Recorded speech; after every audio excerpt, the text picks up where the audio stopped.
أعمالنا من يهده الله فلا مضل له ومن يضلل فلا هادي له وأشهد أن لا إله إلا الله وحده لا شريك له وأشهد أن محمدا عبده ورسوله أما بعد. Tövhid kitabı 2. bölümdə sonuncu hədisdə qalmışıq. Bu bölüm tövhidin fəziləti haqqındadır. Tövhid əhli üçün olan fəziləti və günahlara kəffarə olması, yəni günahların silinməsinə səbəb olması.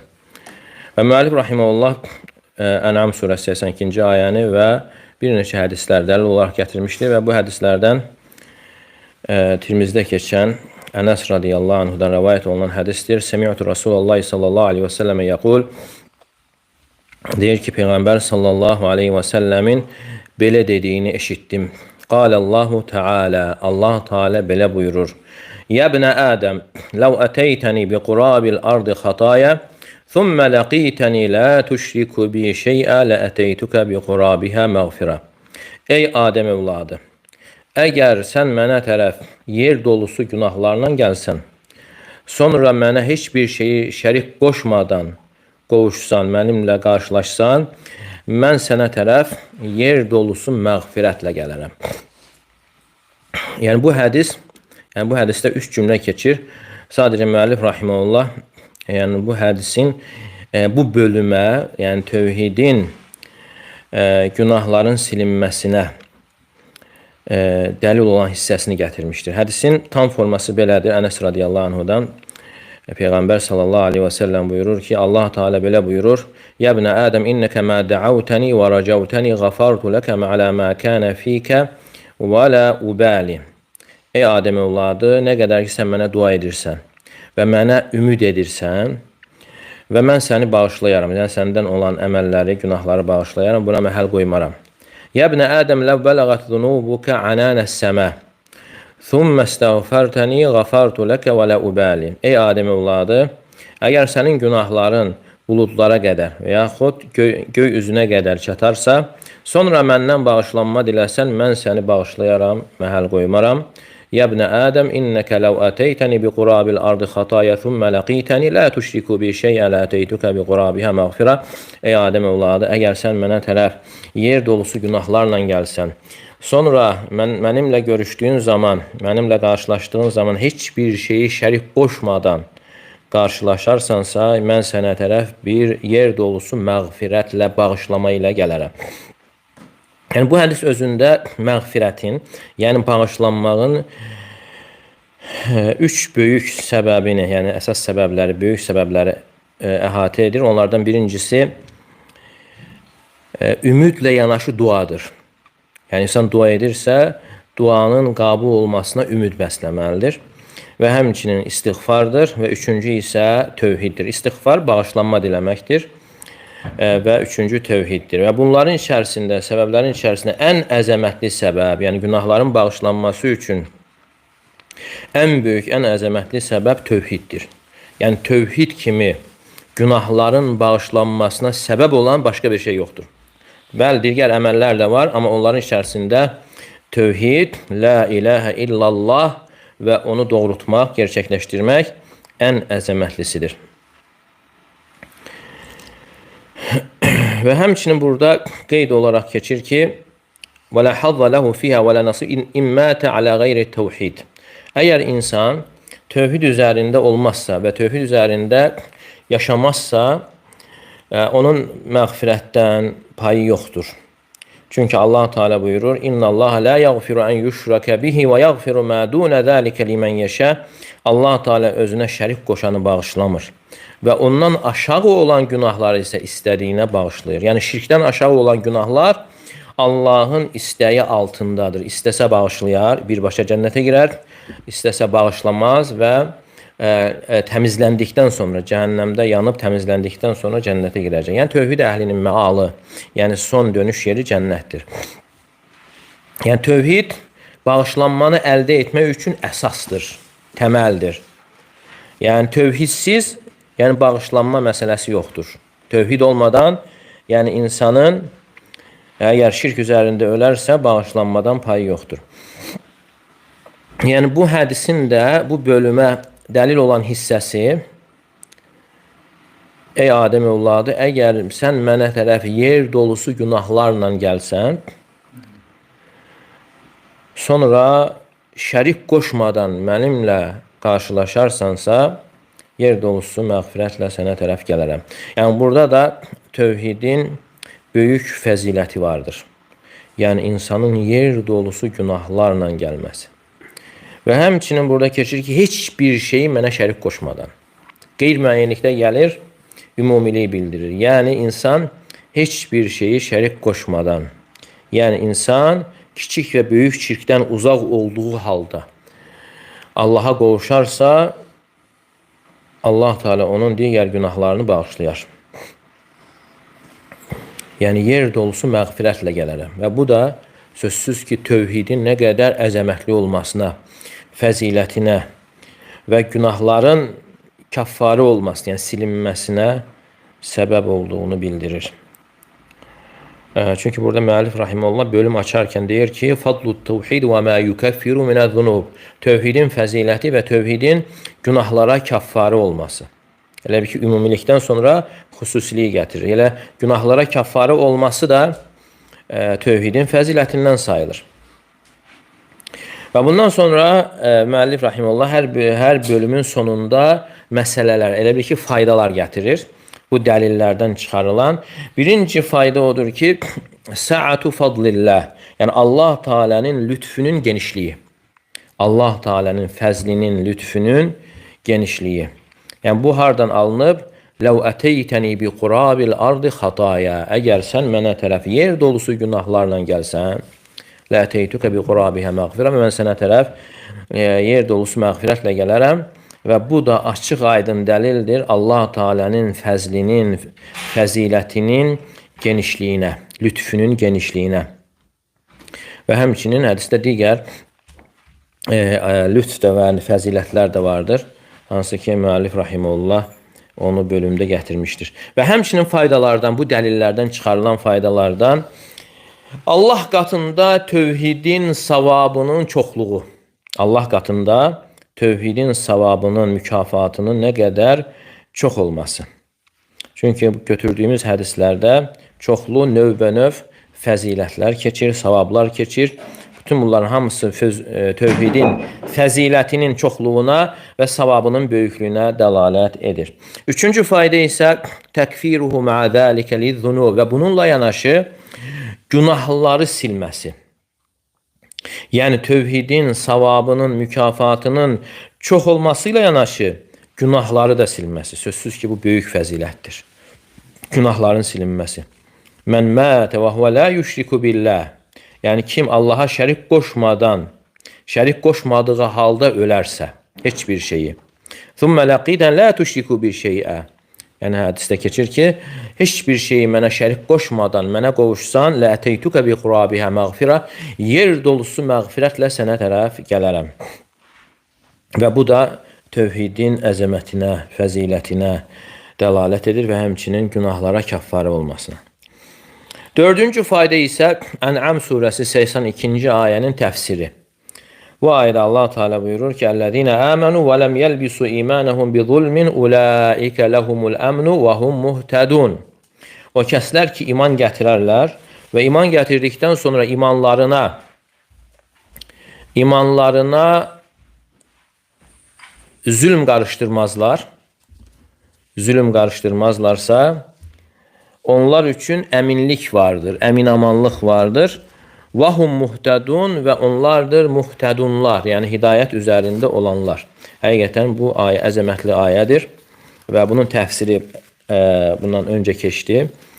Çünki bu ayə nazil olanda sahabələrə ağır gəlmişdi və sahabələr zülm deyəndə yəni müəyyən müqəssirliklər, səhlənkarlıqlar, günahlar nəzərdə tutdular.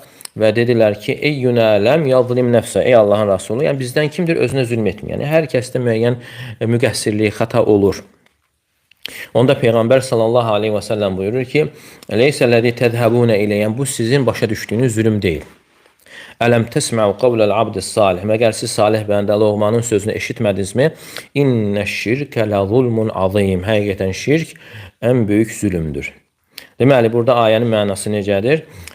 İman gətirdikdən sonra imanlarına zülüm qarışdırmayanlar, yəni şirk qarışdırmayan. Çünki götürdük ki, zülüm 3 yerə bölünür.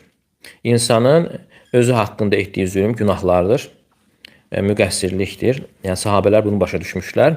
Və ikincisi, insanın başqası haqqında etdiyi zülüm, başqasının haqqına girməsi, ona qarşı həddini aşması və üçüncü isə Rəbbi haqqında etdiyi zülümdür.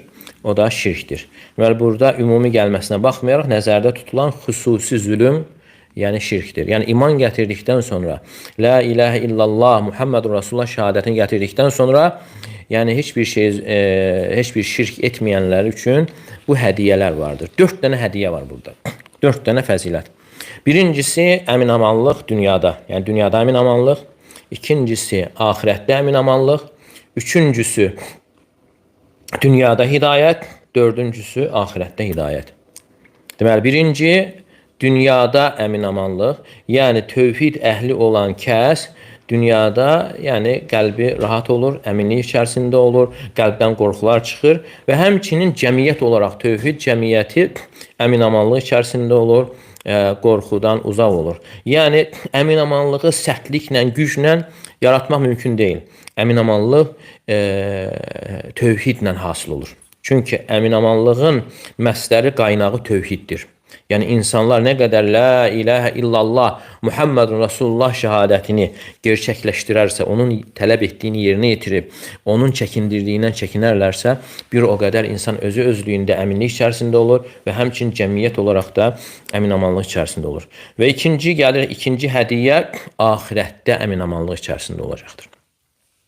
Deməli, insan nə qədər dünyada tövhidini doğruldursa və tövhidini kamilləşdirirsə, gerçəkləşdirirsə və bir o qədər də onun əminliyi artıq olacaqdır qiyamət günü. Yəni, qiyamət günü insanlar qiyamətin dəhşəti böyük olacaqdır. Yəni, insanlar o dəhşəti hiss etdikləri zaman tövhid əhli onu hiss etməyəcəklər.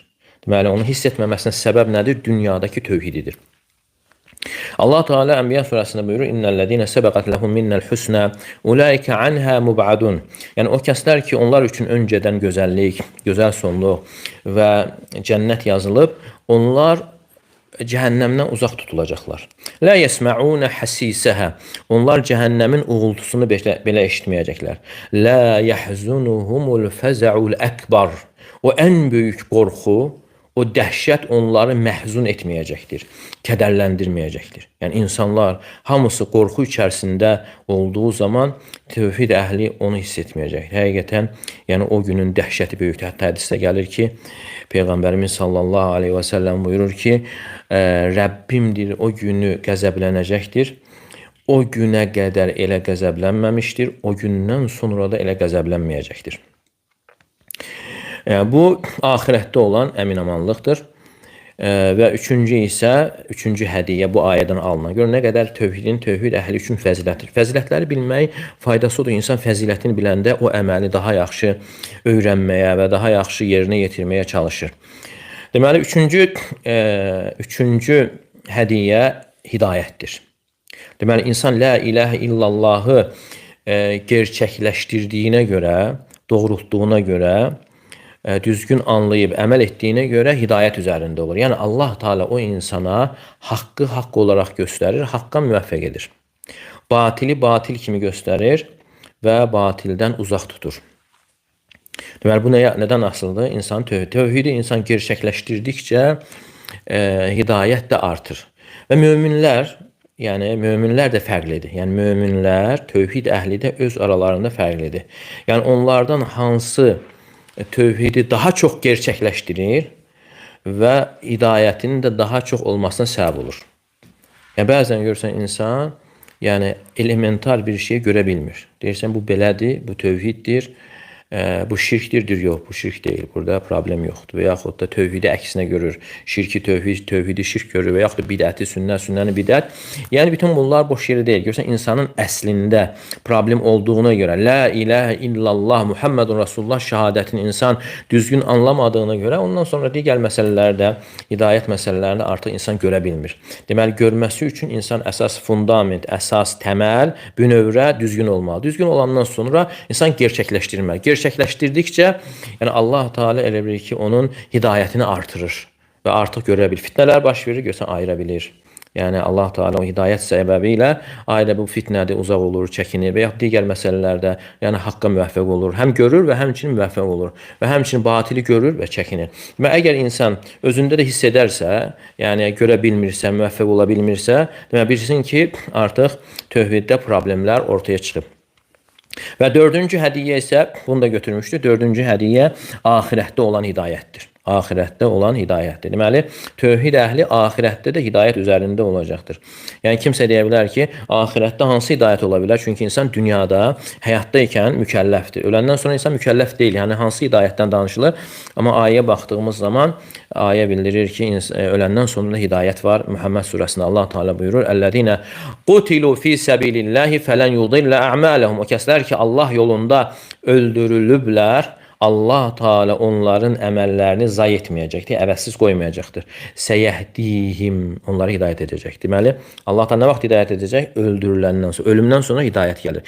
Səyəhdihim və yuslihu bələhum və dünyada ikən tanıtdığı cənnətə onları yönəldəcəkdir. Hidayət edəcəkdir. Və yudxiluhumul cənnətə arrafə ləhum, dünyadakən tanıtdığı cənnətə onları daxil edəcəkdir. Və onların işlərini səhmana salacaq. Deməli, burada ölüm gəldi, sonra hidayət, sonra cənnət. Deməli, öləndən sonra hidayətə ehtiyac. Alimlər buyurur ki, öləndən sonra Sırat körpüsünü tapmaq üçün hidayətə ehtiyac olacaq və xüsusən də Sırat körpüsünün əvvəli zülmət, qaranlıq olacaq. Yəni, insanlar körpüyə getmək əvəzinə cəhənnəmə düşənlər olacaqdır, Allah qorusun. Və ona görə insanın hidayətə ehtiyacı. Yəni, Sırat körpüsünü tapmaq üçün və sonra Sırat körpüsündə də irəliləməsi üçün hidayətə ehtiyacı var. O hidayəti də dünyada olan tövhidindən asılıdır. Yəni, insan dünyada nə qədər gerçəkləşdirərsə və bir o qədər də hidayətinin həm dünyada və həmçinin axirətdə kamil olmasına səbəb olur. Yəni, bundan sonraki bölümdə inşallah gələcəkdir tövhidi gerçəkləşdirənlər. Yəni, orada daha geniş gələcək bu məsələ və bu sadəcə bu ayədən alınan fəzilətləri idi. Yəni, tövhid əhli üçün görün nə qədər fəzilətləri var. Hətta sadəcə bu bir ayədən çıxan 4 dənə fəzilətdir. Dünyada əminamanlıq, axirətdə əminamanlıq, dünyada hidayət və axirətdə hidayət. Görürsən, hidayət fərqlidir. Birisi daha çox görür, müvəffəq olur, çəkinir. O birisi isə ona nisbətdə az, o birisi daha çox. Deməli, bütün bunlar hamısı yəni tövhidə bağlıdır. Yəni, alimlər gətirir ki, insanın qəlbinə 2 məsələ gəlir. Dünya məsələləri, bir də axirət məsələləri. Dünya və axirət. Deməli, nə vaxt ki, dünya məsələləri insanın qəlbində axirət məsələlərini üstəliyir və onda insanda artıq o hidayətdə problem yaranır. Görməsində, müvəffəq olmasında, çəkinməsində. Deməli, həmçinin məsələlərdən bu ayənin təfsiri, bu ayədə də tövhidin savabının böyüklüyü ortaya çıxır və bunun üzərində yaranan fəzilətlər. Yəni, kim iman gətirdikdən sonra imanına şirk qarışdırmazsa, onlar üçün dünyada və axirətdə əminamanlıq və hidayət vardır. Və 5-ci fayda isə Ubadə ibn Samit radiyallahu anh hədisində keçən 5 məsələni düşünmək. Hansı ki, o hədisdə 5 məsələ keçir. Onlardan birincisi la ilahe illallah şəhadətidir, ikincisi Muhammed Rasulullah şəhadətidir və üçüncü isə İsa aleyhissalam Allahın qulu və ya elçisi olduğuna şəhadət gətirmək, Məryəmə təlqin etdiyi kəlməsi olduğuna və ondan olan bir ruh olduğuna insanın şəhadət gətirməsi, dördüncü cənnətin haqq olmasına şəhadət gətirməsi və beşincidə cəhənnəmin haqq olmasına. Yəni, bu 5 məsələ ki, kim bunu etiqad edərsə, Allah Teala onu cənnətə daxil edər.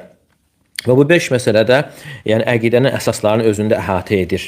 Dini əsasları və həmçinin İslam əqidəsinin başqa əqidələrdən seçilməsini bildirir. Çünki elə əqidələr var ki, artıq pozulmuşdur, dəyişilmişdir. Hansı ki, o batil dinlər adlanır, onların əqidələri. Və həmçinin burada İsa aleyhissalama haqqında o şəhadət gətirildiyi zaman Allahın qulu və elçisi və Məryəm əleyhissalamı təlqin etdiyi kəlməsi. Demək, kəlməni də götürdük ki, nə deməkdir? Yəni, İsa əleyhissalam kəlmənin özü deyil. Kəlmənin, çünki kəlam Allahın sifətidir. Kəlmənin özü deyil, sadəcə kəlmə ilə olmuşdur. Allahın sözü ilə olmuşdur. Allah Teala bir şeyin olmağını istəyərsə, kun deyər, o da fəyəkun, dərhal olar. Yəni, kun Allahın kəlməsidir. Kun ol, fəyəkun və dərhal olmuşdur. Deməli, məsələni düzgün anlamaq lazımdır. Ona görə xristianlar yəni bu cür başa düşürlər. Allahın kəlməsi, Allahın ruhu. Və ruhun min sözü keçir burada. Ruhun min götürdük ki, yəni Allahın yaratdığı ruhlardan biri. Yəni İsa əleyhissalam Allahın ruhu deyil. Allahın yaratdığı ruhlardan biridir. Məsələn, Allah Teala buyurur ki, yəni göylər, yerlər və arasında olanlar deyir ki, cəmiən minhu. Yəni hamısı ondandır, Allahdandır. O demək deyir ki, yəni göylər, yerlər arasında olanlar Allahdan bir parçadır. Minhu, yəni Allah Teala'nın yaratdığındandır. Ona görə bunlar bəzən insan oxuyub düzgün anlamaya bilər. Ona görə bu məsələlər, bu ləfzlərə diqqət yönəldirir ki, düzgün başa düşülsün. Və həmçinin 6-cı fayda, əgər sən bununla İtbən radiyallahu hədisini cəm etsən və ondan sonra gələnləri, onda sənə artıq la ilahə illallah kəlməsinin, sözünün mənası aydın olar və həmçinin məğrurların xatası ortaya çıxar. Məğrurlar, yəni düzgün başa düşməyənlərin. Deməli, orada hədisdə keçir ki, La ilahe illallah Muhammed Rasulullah axırında keçir ki, ədxələhullah cənnət alə məkəni minəl əməl. Allah Teala, yəni kim belə şəhadət gətirərsə, hansı əməl üzərində olmasına baxmayaraq onu cənnətə daxil edər. Və İtbənin hədisində isə keçir ki, yəbtəği bidəlikə vəcəllah. Yəni kim bu kəlmələri Allahın üzünü görmək məqsədi ilə və yaxud Allahın rizasını əldə etmək məqsədi ilə deyərsə. Çünki o kəlmənin insandan qəbul olma şərti Allah rizası üçün deməsidir. Və ondan sonra gələn hədislərdə də gəlir ki, indi götürdük hansı ki onu, ثُمَّ لَقِيتَنْ لَا تُشْرِكُوا بِي شَيْئًا. Yəni mənə heç bir şeyi şərik qoşmadan qovuşarsan. Heç bir şey, yəni insan Allaha şərik qoşmadan yaşayır və o formada ölür. Deməli, bu qeydlər onu bildirir ki, La ilahə illallah kəlməsi insana fayda verməsi üçün sadəcə deməsi, onu nitq etməsi kifayət etmir və onunla yanaşı şərtlərini və qaydalarını yerinə yetirməlidir. Hansı ki, Quranda və sünnədə gələn şərtlər. Və o şərtlərdən hansı ki, hədisdə keçir ki, ən yəbtəği bihə vəcəllah, Allahın rizasını nəzərdə tutmalıdır. Allahın rizasını qazanmaq məqsədi ilə deməlidir. Və həmçinin o şərtlərdən odur ki, Allah heç bir şeyə şərik qoşmamalıdır. Yəni ixlas olmalı və yəni şirkdən uzaq olmalıdır. Yəni bu qaydalarla, bu qeydlərlə artıq La ilahə illallah kəlməsi sahibi üçün faydalı olur. Və həmçinin müəllif rahimehullah qeyd edir ki, məğrur insanların da xatası ortaya çıxır. Hansı ki, bəzi insanlar da elə güman edir ki, La ilahə illallah sadəcə nitq elədin fayda verir. Hətta onun qaydalarını yerinə yetirməsən də, tələb etdiyini yerinə yetirməsən də, hansı Quran və sünnədə gələn. Deməli, hədislər cəm etmək lazımdır. Cəm etdikdən sonra bəlli olur ki, La ilahə illallahın fayda verməsi üçün Quran və sünnədə keçən qaydaları insan tətbiq etməlidir. Və həmçinin 7-ci fayda isə İtbən radiyallahu anh hədisində keçən şərtə diqqətin yönəldilməsi. Çünki orada keçir ki, yəbtəği bihə vəchallah. Yəni o sözü dediyi zaman, La ilahə illallah kəlməsini dediyi zaman Allah rizasını güdür. Məqsədi Allah rizasını əldə etməkdir və yaxud da Allahın üzünü görmək məqsədi ilə. Burada La ilahə illallahın qəbul olması üçün olan bir şərtdir. Və belə olarsa üzərində savab da hasıl olur. Mən qalə la ilahə illallah yəbtəği bizəlikə vəcəllah. Deməli, bu qeyd, bu şərt la ilahə illallahın qəbul olması üçündür. Lakin insan deyərsə, amma qəlbi ilə Allah rizası üçün yoxdursa qəlbində, onun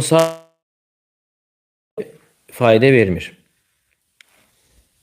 Çünki qəlbdə olmasını Allah Teala bilir. Yəni bir var, yəni insanların ona hökm verməsi, bir də var özünə fayda verməsi. Yəni bizim üçün o dediyinə görə bizə kifayət eləyir. Amma o insana fayda vermir. O insana əgər qəlbində Allah rizası üçün la ilahə illallah kəlməsini Allah rizası üçün deməyibsə, ona fayda vermir. Amma nifaq olaraq deyərsə, məsələn münafiqlər deyirdilər. İzə cəəkəl münafiqun qalu nəşhədu innəkə lə rasulullah. Münafiqlər gəldiyi zaman biz şəhadət veririk ki, sən Allahın elçisisən, rasulusan. Deyirdilər. Və dediklərinə görə müsəlman kimi davranılırdı. Dünyada canlarını qutardı, amma ahirətdə heç bir payı yoxdur. Çünki niyə? Dillə dedi, qəlbdə Allah rizası yox idi. Yəni, onlar bunu nitq etsələr belə, onlara fayda vermədi. Çünki Allah rizası üçün demirdilər. Deməli, insanın La ilahə illallahın sahibinə fayda verməsi üçün Allah rizasını əldə etmək üçün deməlidir. Və həmçinin faydalardan 8-ci, Peyğəmbərlərin də La ilahə illallahın fəzilətini bildirilməsinə ehtiyacının olması.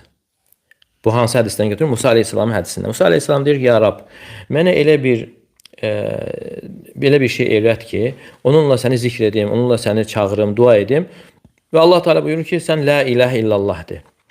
Və Musa aleyhissalam deyir ki, kullu ibadikə yəqulunə həzə, sənin qullarının hamısı bunu deyir. Yəni, insanlar hamısı bunu deyir. Yəni, Musa aleyhissalam yəni ulul azm peyğəmbərlərdən idi və Allah Teala'nın birbaşa danışdığı peyğəmbərlərdən idi və məqamına layiq olan bir kəlmə istəyirdi və onda Allah Teala buyurur ki, la ilahə illallah fəzilətini xatırladır ki, əgər bütün 7 qat göy və orada olan sakinlər, göylərdə olan sakinlər və 7 qat yer tərəzinin bir gözünə qoyulsa və la ilahə illallah bir gözünə qoyulsa, la ilahə illallah ağır gələr. Deməli, Allah Teala Musa aleyhissalama deməli, la ilahə illallahın fəzilətini bildirirkən bu qədər yəni fəzilətlidir. Və 9-cu fayda isə yəni onun bütün məxluqatdan ağır olması. Ma'anna kəsirən men yəquluha yaxifu mizanuhu. Amma bir çoxları da deyir la ilahə illallahı, amma bununla yanaşı tərəzisi yüngül olacaqdır. Hədisdə gəlir ki, kim desə ağır gələcəkdir. Amma insanlar da var ki, onlar da deməyinə baxmayaraq tərəzilərini ağırlaşdırmayacaqdır. Deməli, bu hədisdən götürülür ki, yəni 7 qat göy və orada olan sakinlər, 7 qat yer tərəzinin bir gözünə qoyularsa və la ilahə illallah o bir gözünə la ilahə illallah daha ağır gələr. Və bu da onu bildirir ki, bütün göylərdən, yerlərdən, məxluqatdan daha ağırdır. Amma bəzi insanlarda isə ağır gəlməyəcəkdir. Bunun səbəbi nədir? O la ilahə illallah deyir. Və bu da böyük bir faydadır. Deməli, bununla bağlıdır. Ənəhə innəmə tənfəqa və təkunu thəqil fil mizan bihəsib məqam fil qalb. Deməli, o la ilahə illallahın insana fayda verməsi, tərəzidə ağır olması, onu deməklə yanaşı qəlbində olan sidq, ixlas və Allah'a olan imanından asılıdır. Deməli, insan nə qədər onu sidqlə, ixlasla, imanla deyərsə, onda tərəzidə ağır gəlir. Amma bir də var, insan sadəcə dili ilə deyir, amma qəlbində o sidq yoxdur, o ixlas yoxdur.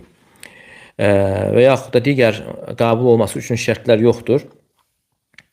Və yaxud da qəlbində olan iman zəifdir, onda tərəzidə ağır gəlməyəcəkdir. Və ola bilsin cəhənnəmə girəcəkdir. Uzun müddət qaldıqdan sonra o la ilahə illallah səbəbi ilə çıxacaqdır. Nəyə görə? Tərəzisi ağır gəlmədiyinə görə. Və ona görə hədisdə gəlir ki, əxricu minən nar mən qalə la ilahə illallah və fi qalbihi ədnə mithqalə dərrəti min iman. Cəhənnəmdən la ilahə illallah deyəni və qəlbində zərrə qədər iman olanı çıxardın. Və həmçinin faydalardan göylər 7 qat olduğu kimi yerlər də 7 qatdır. Çünki hədisdə gəlir ki, vəl aradinə səbə 7 qat yer. Deməli, göylər bildiyimiz kimi 7 qatdır və həmçinin bu hədisə əsasən də yerlər də 7 qatdır. Və həmçinin ayədə, Talaq surəsində də Allah Teala buyurur, Allahu ləzi xalaqa səb'a səməvatin və minəl ardı misləhunnə. 7 qat göyü və yeri də onun mislində yaradan Allahdır. Deməli, yerdə 7 qatdır. Bu da ayədə keçir və həmçinin hədisdə. Və həmçinin faydalardan 11-ci, göylərin sakinləri vardır. Çünki hədisə keçir ki, göylər və orada olan sakinlər və 7 qat yer tərəziyə qoyulsa. Deməli, göyün də sakinləri mələklərdir. Və hədisdə də gəlir ki, Attatis səməu və huqqa ləhə ən təid. Mə fiyhə mavdi'i şibrin illə və fihi mələkun səcunilləh. Və Peyğəmbər sallallahu əleyhi və səlləm deyir ki, o göydən deyir, səs çıxdı. O necə ki, dəvənin üstünə ağır yük qoyulanda çıxan səs kimi göydən deyir, belə bir səs çıxdı və deyir, o səsin çıxmasına layiqdir. Çünki göydə hər bir qarış məsafədə səcdə edən mələk vardır. Hər qarış məsafədə. Deməli, göylərin sakinləri vardır. Və həmçində yerin də sakinləri vardır.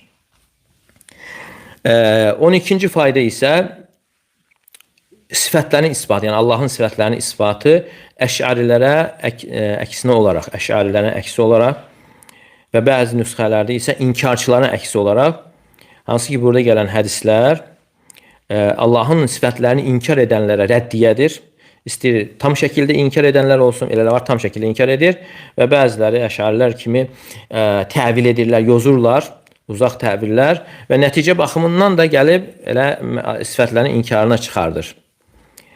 Məsələn, deyirlər ki, əl-istivau huvəl-istilə. Allah Teala Quranda istiva deyir. Allah Teala ərşə yüksəldi, ucaldı. Onlar deyirlər ki, istiva yox, istilə. Hələ hərfini də dəyişirlər.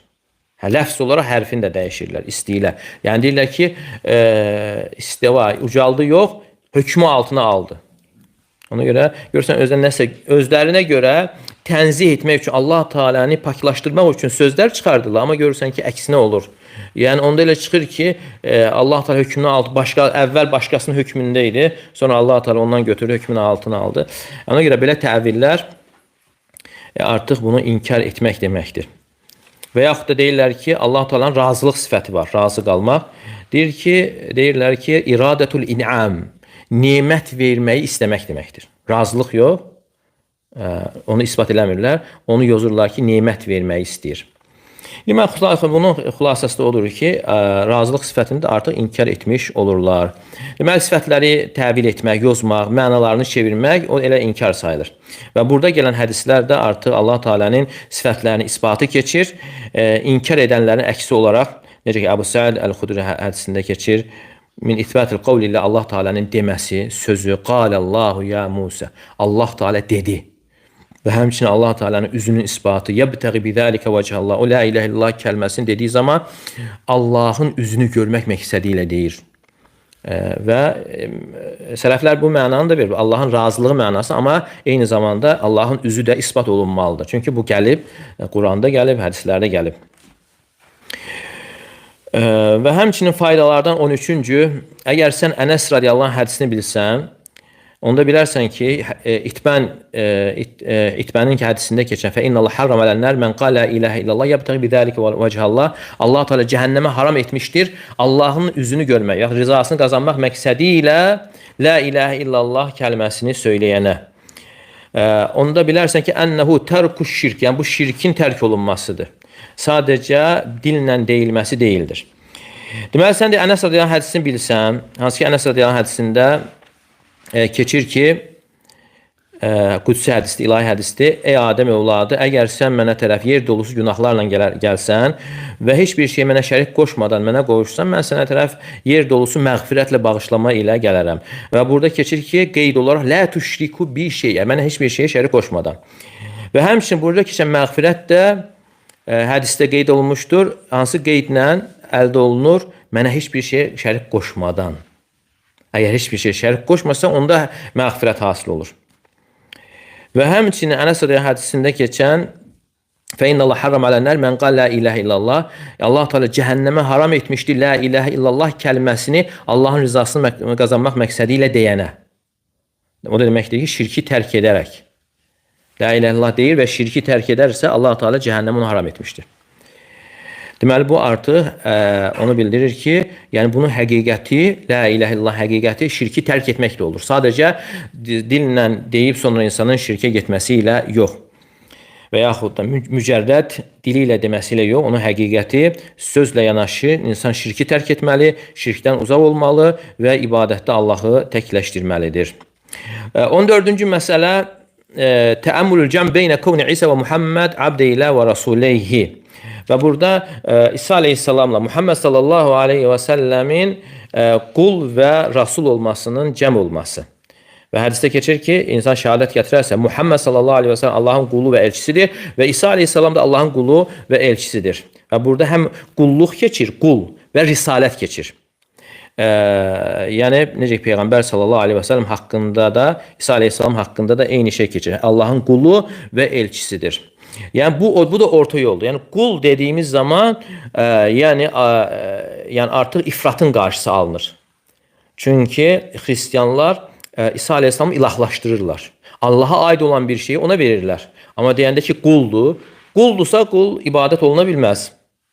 Amma Rasulu sözü isə onu bildirir ki, onu aşağılamaqdan qoruyursan. Bəziləri görsən, peyğəmbərləri təhqir edir, peyğəmbərləri öldürüblər. Amma sən deyəndə ki, Abdullahi və Rasulu. Abduhu və Rasulu. Allahın qulu və Rasulu. Qulu o deməkdir ki, quldursa ona ibadət oluna bilməz, ondan evlad istənilə bilməz, ondan şəfa istənilə bilməz, ondan ruzi istənilə bilməz. Və Rasulu isə onu bildirir ki, yəni o məxluq olmağı ilə yanaşı bütün məxluqatın ən xeyirlisidir. Yəni Muhammed sallallahu aleyhi və səlləm bütün həmçinin rasullar yaranmışlar içərisində ən xeyirli kimsələrdir. Çünki insan bununla deməklə ifrat və təfritdən, yəni salamat qalmış olur. Və həmçinin faydalardan 15-ci ma'rifəti ixtisas İsa bi kavni kəlimətullah, yəni İsa aleyhissalamın Allahın kəlməsi olmasının xüsusiyyəti necə ki hədisdə keçir. Və ənə İsa Abdullahi və Rasul və kəlimətu əlqa. O Allahın qulu və elçisidir və Məryəmə təlqin etdiyi kəlməsidir. Və burada da artıq qeyd olundu, ayə gətirir ki, İnnə məsələ İsa indallahi kəməthəli Ədəm. Yəni İsa aleyhissalamın Allah qatında misalı Adəm aleyhissalamın misalı kimidir. Xalaqahu min turab, onu torpaqdan yaratdı. Thummə qalə ləhu kun fəyəkun. Sonra ona dedi ki, ol və o da dərhal oldu, yaradıldı. Deməli, İsa aleyhissalam da belədir. Fə-İsə kəlimətu. İsa aleyhissalam kəlməsidir, yəni kəlmə ilə oldu, yəni kəlmə ilə yarandı. Və bu barədə də götürmüşdük, kəlmə deyildiyi zaman nəzərdə tutulan bəzən şəri kəlmələr nəzərdə, bəzən kovni. Burada nəzərdə tutulan kovni kəlmədir. Yəni Allah Teala'nın kəlməsi, yəni kun, ol deməsi ilə artıq olmuşdur. Və 16-cı fayda onun həmçinin ondan olan bir ruh olması. Və bunu da götürdük ki, o yaranmış ruhlardan biridir. Yəni İsa aleyhissalam yaranmış ruhlardandır. Allahın ruhu deyildiği zaman Hristiyanların başa düşdüyü kimi yox, Allah Teala'nın yaratdığı ruhlardandır və həmçinin Allah Teala ona özünə mənsub etməsi Allahdan olan bir ruhdur. Yəni onun fəzilətli olmasını bildirmək üçündür. Və 17-ci fayda isə imanın, cənnətə və cəhənnəmə imanın fəziləti. Çünki bu cənnətə və cəhənnəmə olan iman şəhadətlə yanaşı gəlmişdir. Şəhadətlə yanaşı gəlmişdir. Və həmçinin cənnətə girmək üçün şərt hesab olunmuşdur. Cənnətə girmək üçün şərt insanın cənnətə və cəhənnəmə iman gətirməsidir. Yəni cənnətə olan iman nədir? İnsan iman gətirməlidir, cənnət məxluqdur, hal-hazırda mövcuddur. Allah Teala onu müttəqilər üçün yaratmışdır. Və həmçinin onunla bağlı olan təfsilatda da iman gətirməsi və cəhənnəmə iman gətirmək deyildiyi zaman cəhənnəm də məxluqdur, hal-hazırda mövcuddur. Allah Teala onu kafirlər üçün yaratmışdır və bununla bağlı olan digər təfsilatda insan bilərsə, onlara da iman gətirməsi, orada müxtəlif növ cəzaların olması, bütün bunlar hamısı haqdır. Və 18-ci fayda isə alə mə kənə minəl əməl, yəni insanın etdiyi əmələ baxmayaraq. Yəni burada hansı əməl üzərində olması. Birinci məna odur ki, hansı əməl üzərində olmasına baxmayaraq. Yəni istəyir onda salih əməl olsun, salih əməllə yanaşı günahlar olsun, səhlənkarlıq olsun, Allah Teala yenə onu cənnətə daxil edər. Amma ikinci isə alə mə kənə minəl əməl, yəni cənnətdə olan dərəcələri əməlinə görədir. Əməlinə görədir. İkinci mənası. Çünki Allah Teala buyurur ki: "Və likullin dərəcatun mimma amilu." Onların hər birinin etdiklərinə görə dərəcələr vardır. Və həmçinin faydalardan 19-cu bilmək lazımdır ki, tərəzinin iki gözü var. Qiyamət günü tərəzi var. İnsan iman gətirməlidir. Tərəzinin də iki gözü vardır. Çünki hədisdə gəlir ki, bir gözünə göylər qoyularsa, o bir gözünə la ilahe illallah daha ağır gələr. Və həmçinin 20-ci sonuncu fayda isə, yəni Allahın üzünün zikr olunması. Yəbtəği bidəlikə vəcihallah. Yəni insan bu la ilahe illallah kəlməsini dediyi zaman Allahın üzünü görmək məqsədi ilə deyərsə, və burada üz sifətinin isbatı vardır və bu da Allah Teala'nın sifətidir və bu sifətlər də Allah Teala'nın cəlalına, əzəmətinə layiq şəkildə isbat olunmalıdır. Yəni başqa üzlər kimi deyildir. Allahın üzü var və Allah Teala'nın üzü də özünün cəlalına layiq şəkildə. Necə ki Allah Teala buyurur: "Leysə kemislihi şeyun və huves-semi'ul basir." Allahın bənzəri yoxdur və o hər şeyi eşidən və hər şeyi görəndir. Bununla kifayətlənir. Biraz uzun oldu deyəsən. Bir neçə sual da götürmək olar.